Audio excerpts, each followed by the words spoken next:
Welcome back, guys and girls. My name is Roman, and today I have some big news. The F30 is gone. It sold extremely fast, probably due to our current environment where cars are more expensive and anything cool is more money than it used to be. So, I mean, I thought that car was cool. It's up to you if you agree with me or not, but you should. So, why is the F30 gone? The F30 gone is because the E90 M3 is here. I missed the V8, as you guys, if anybody followed this channel from the beginning. I used to have an E39 M5 with a V8, and I quite missed the sound of it, the drama, the whole deal, which is something that I've always complained about with the 328. That engine just does not make any good sounds whatsoever. I mean, I could have added an exhaust, I guess, to kind of help that a bit, but it just wasn't ticking that one box. I love the car. I love the look of it. I like the size of it. I think it handled great. Some people can complain about the steering and things like that. I actually liked it. I liked the steering. It was light and very responsive. So, but this is better. It sounds good. This car is primarily stock, but it came with a valved exhaust. I think it's like an Alibaba version of like a Valtronic exhaust, but it sounds amazing. I have no clue who makes it. I have no clue. I don't know pretty much anything about it. I just know it works really well. It's super quiet, and then as soon as you hit the button to open the valves, it sounds vicious, which I will share with you guys probably in the next video, because this video is going to be already kind of packed with a lot of stuff. So that, and awesome Advent racing wheels, which I really liked and strong. Very happy with those. Plus I got the factory wheels as well. This is a 2009. This is jet black, so it's just black, not that bluish black, with fox red interior. It probably looks like, oh, that really hurt. This is actually supposed to be walnut trim. You have to really kind of get close to it. It really has like this 3D effect. Kind of looks like lizard skin or like dinosaur skin. Not that I really know what dinosaur skin looks like, but if you use your imagination, this is what it looks like. So this is the DCT, so dual clutch. A little bit easier if somebody else in my family needs to actually drive it, which hopefully they won't. And it does have EDC. It had a stack of records. It's very important when you buy these cars. They are very reliable cars, but there are a few kind of like Achilles heel problems with them. Rod bearings obviously is a big one. Throttle actuators and a few other little things, but this car's had all of it done, and the rod bearings were literally done 1,000 miles before I bought it. So with paperwork, very key, paperwork. I actually went to go buy a totally different car. That car did not end up being what it seemed to be or what it was described to be. And I happened to find this one last minute, drove it, loved it, and bought it in about half an hour. So I'm very happy with it. It sounds fantastic. Drives really good. But a couple of things we need to address is, one, this car is on factory suspension. This is not a competition pack, so it does sit a little higher, and the brake pads are due to be replaced. And so today I'm going to try to do, I don't know if you guys can see, the Swift springs, and some, I believe they're PFC brake pads all around, since I'm already kind of taking stuff off. I figured I can kind of get those two things knocked out. Actually today also, my brake paint caliper kit should be arriving in like an acid green color, to kind of give this thing a little bit of color on the outside. And I probably won't do that today though, so maybe in the next video. So I've never done suspension on an EDC E90 before. I just did the whole swap out on the X5, which did have EDC, but it's a little different. So I'm going to take you guys through this process. Again, this is not like a how-to video, but I think it will help. Try to show you guys everything you need to do this. and any caveats maybe that I find along the way. All right, so stay tuned. Oh, before that, first things first, when you're taking off your wheels, front wheels, back wheels, break the lug nuts loose first, simply because you don't know how tight they really are, and you don't really want to be dealing with that more so than you need to when the car is lifted up. Obviously, if you have an impact gun, doesn't really matter as much. But if you're using like if you're manually trying to do it, put your weight on it, it's better to do it on the ground. Again, just break them loose. Don't take them out. Don't get them really loose because, again, all the weight's on them. But break them loose, lift the car up, then unbolt them all the way and take your wheels off. All right. So again, try to be a little safe. All right, stay tuned. Let's see what happens. I'm gonna start on the rear. All right, boys and girls, changing the brake pads on E90 M3 on the rear side of the car. Okay, these are pretty basic calipers. Most cars have kind of like this exact same setup. So there's two different things you could be doing, right? Either you're changing just the pads, or you're going to change the pads and the rotors.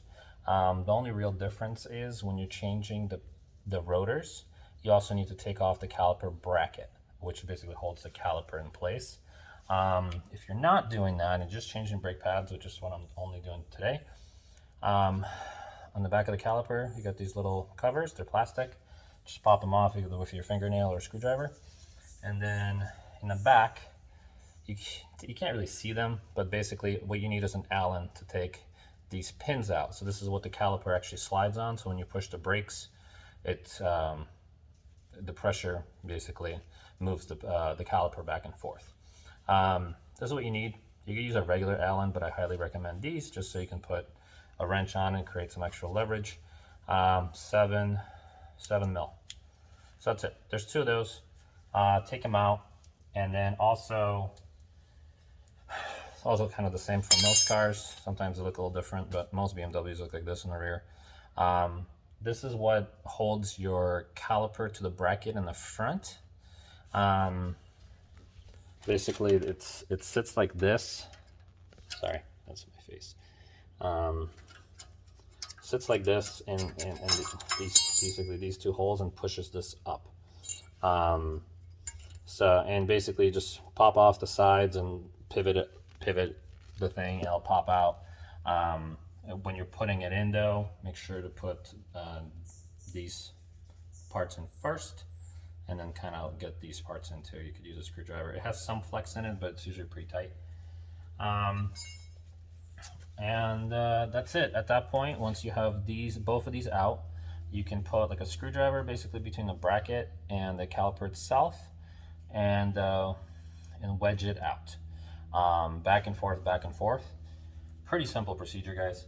And when you're putting everything back, so one, your pads are worn, so your caliper, the piston, is going to be pushed in a lot more than when you have new ones, right? So you'll need either a C-clamp, or you need a toolkit, a brake caliper toolkit, which I highly recommend. They're not very expensive. Usually they look like this, so they're blue. And they're sort of like universal. So you'll get something like this inside, and then there's a plate. Sorry, the lighting's very bad. Backs up against one side. That's actually this outside portion. And then you pick an adapter, like let's say like this one, based on what caliper you're working on. So some cars have pistons, like typically in the front pistons, they just come straight out. Rear ones tend to spin out. So when you need to push them back, it's better to spin them as you're pushing them back. This is where one of these toolkits comes in, because you can't really do that with a C-clamp. But again, every car is a little different. So I'm gonna take this off.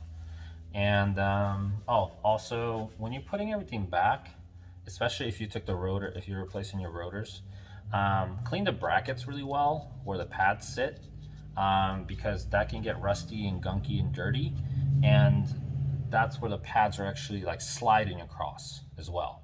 So clean those up. I highly recommend putting some, I don't know where it went, it's over there, silver grease on it. Comes in like this gray bottle. You've probably seen it if you do car work. And then also get these cleaned up. As you can see, like the outside's gunky. Again, this needs to be like as smooth as possible. Try not to use like any kind of wire brush on it. Just like either get some cleaner or just use some elbow grease to basically wipe them down. Put a little bit of silver grease on the tips as well so they don't get seized. And that's it. So I'm going to continue doing this, and I'll show you guys how to do the fronts. Again, this is like really basic stuff. So it's like, here it is. The pins basically sit, there's two of them. One's right here, one's down here. Also, when you're putting it back, you have to really like line up those pins. So I usually start at the top, and if I'm having issues for some reason lining up the top, I'll do the bottom. Sorry, the lighting again is pretty bad. But that's really it. So I got one more to take off, this to take off. I'm actually gonna paint these as well. It looks like somebody actually painted them, so they don't look actually as bad. Because this car is, I'm in California, so we're not used to seeing rust, but this car is not from California. So I could definitely see some rust more than I'm used to, but it is what it is. I'm from back east, so this is nothing new. That's it, guys, and stay tuned for the fronts. All right, so we're now onto the front brakes. So the process is very much the same as it was for the rear brakes. You're gonna pop these little caps off the back. You're gonna pull out these dowels. Note on this car, on the front, they're different sizes. This is the first car actually I've ever seen that has two different lengths of dowels. So the long one is on the bottom, FYI, and I'm recording this so I forget, in case I forget. Also, the clip is a little different, but if you just pop out, so it sits like this in the caliper. If you just basically pop this out, this whole thing will slide out. It's actually a little easier. Another thing to note, this caliper is quite big, and the bracket actually sits like inside of it. What you have to do is actually put like a screwdriver or like a little crowbar in between the two, or you could use maybe the disc, and pull the whole caliper forward, because otherwise you can't get around these without taking them off. So when you do that, it was fairly easy. It didn't require a lot of pressure, but just do one on top, do one on the bottom, and then it basically just pulls out this way. Again, put something on here to support it. So this is the driver's side. This has the wear sensor on it. Like you can probably tell, my pads are not awful, but I was changing the rears, and I know these are starting to go as well. So yeah, sorry, I can't do this one-handed. I was going to show you the pads, but so it has the pad sensor. If your light hasn't gone off yet, you can reuse it. If it's already gone off, you will have to buy it when you replace it. Other than that, it's pretty much the exact same process. Again, I apologize for the lighting. It's getting dark and I'm in a carport area. That's a little better. So, yeah. Stay tuned. I'm going to clean everything up. This one's been painted too, which is really nice. So it's not rusty at all. It's just nice and black. And these calipers have seen better days, or rotors.